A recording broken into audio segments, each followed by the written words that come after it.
John had always thought his marriage was solid, unshakable. But the lies, the deceit, and the secrets had been slowly eroding it, piece by piece. At first it was just a nagging feeling, a gut instinct that something wasn't right, but he couldn't quite put his finger on it. It started with small things: a missed phone call, a suspicious text message, a faint scent of perfume on his pillow.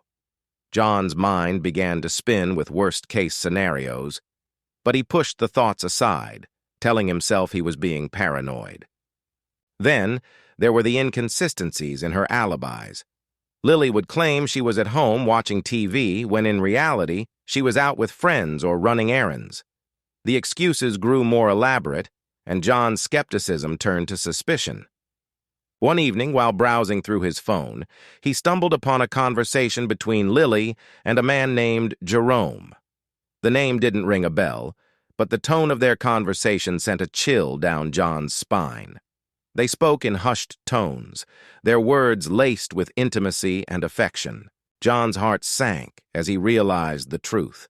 He felt like he'd been punched in the gut, his breath knocked out of him. He couldn't breathe, couldn't think. All he could do was stare at the screen, his eyes glued to the conversation that had betrayed everything he thought he knew about his wife. The next few days were a blur. John's world was turned upside down. He went through the motions of work, but his heart wasn't in it. He couldn't concentrate, couldn't sleep. All he could do was think about Lily and Jerome, their affair, and the pain they'd caused him.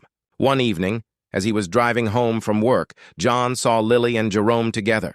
They were laughing, holding hands, and gazing into each other's eyes.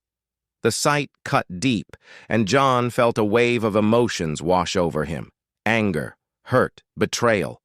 He pulled over to the side of the road, his heart racing with anticipation. He knew what he was about to do, but he couldn't help himself. He had to confront Lily, had to make her face the consequences of her actions.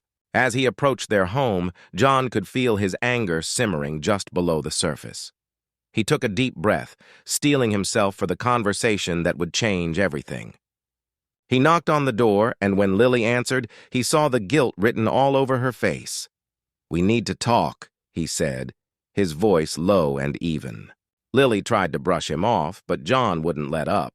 He told her about the conversation he'd found, about the lies she'd been telling him, about the affair with Jerome. Lily broke down, tears streaming down her face as she confessed to everything. John listened, his emotions in turmoil. He felt like he was living a nightmare, like this wasn't his reality, but it was real, and he knew what he had to do. "I want you to leave," he said finally, his voice firm but shaking with emotion. "I need space, time to process everything." "You're gone." Lily nodded, tears streaming down her face as she turned and walked away. John watched her go, feeling a mix of emotions: sadness, anger, betrayal. As the days went by, John struggled to come to terms with what had happened. He felt like he'd lost his wife, his best friend, his soulmate. But he knew he couldn't bring her back.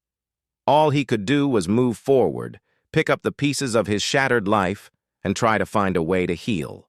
The experience had left him scarred, but it had also taught him a valuable lesson: that relationships require effort, commitment, and honesty. He vowed never to settle for anything less in the future. John's story became one of survival, of finding a way to navigate the darkest of times. It was a journey of self-discovery, of confronting the pain and the anger, and of learning to let go.